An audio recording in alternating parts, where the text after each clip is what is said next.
Борис Красный Петров Данил представляет команду Вологодского района, кандидат мастера спорта, четвертый призовый билет Забайкальского края, судебный призовый билет Восточного федерального округа.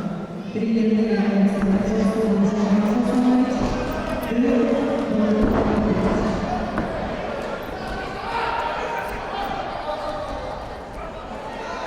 Борис